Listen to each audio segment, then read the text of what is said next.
ఇవాళ సాటర్డే కాబట్టి నేనైతే మమ్మీతో కలిసి హనుమాన్ టెంపుల్కి వెళ్ళాను, శివాలయానికి వెళ్ళాను. ఇప్పుడైతే వెంకటేశ్వర స్వామి టెంపుల్కి వెళ్తున్నాను. సో మాకు దగ్గరలో ఉన్న ఒక వెంకటేశ్వర స్వామి టెంపుల్కి అయితే మేము వెళ్తున్నాం. ఇప్పుడు మీలో ఎంతమందికి సాటర్డే వెంకటేశ్వర స్వామి టెంపుల్కి వెళ్ళడం అలవాటు ఉందో కింద కామెంట్స్లో చెప్పేయండి. సో మేమైతే దగ్గరలో ఉన్నాము. ఇదిగోండి ఎంటర్ అయిపోయాము.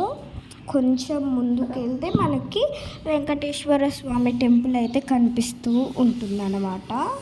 సో చూసేయండి, ఇక్కడైతే మేము ఒక కోకోనట్ తీసుకున్నాము.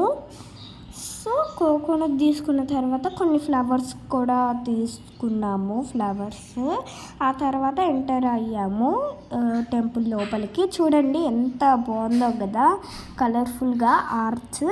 ఇక్కడైతే మేము ఫస్ట్ వినాయకుడిని దర్శనం చేసుకున్నాము. ఇక ఆ తర్వాత మేము టెంపుల్ చుట్టూ ప్రదక్షిణలు చేసేసి ఆ తర్వాత టెంపుల్ లోపలికి వెళ్తున్నాము. సో చూడండి. సో మీ ఫేవరెట్ గాడ్ ఎవరో కూడా కింద కామెంట్స్లో చెప్పేయండి. మన ఛానల్ని అందరు చూస్తున్నారు కానీ సబ్స్క్రైబ్ చేసుకోవట్లేదు. So please do subscribe to our channel. So మేమైతే ఇప్పుడు ప్రదక్షిణలు చేస్తున్నాం. ఇక్కడైతే రథం ఉంది, చూసారా రథము.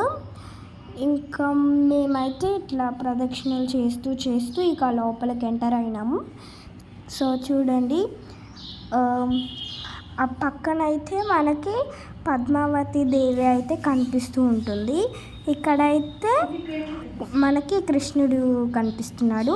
ఇక్కడైతే వెంకటేశ్వర స్వామి అయితే మనకు కనిపిస్తున్నాడు. సో చూసేయండి ఎంత బాగున్నాడు కదా.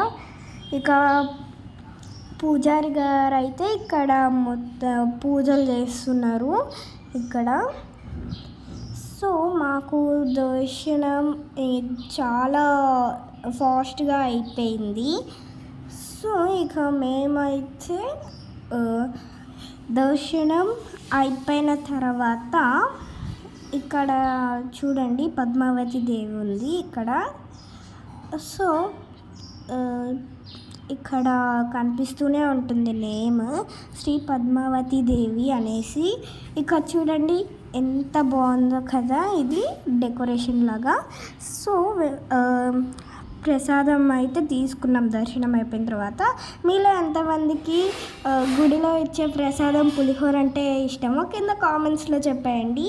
Please do subscribe to our channel. Bye bye.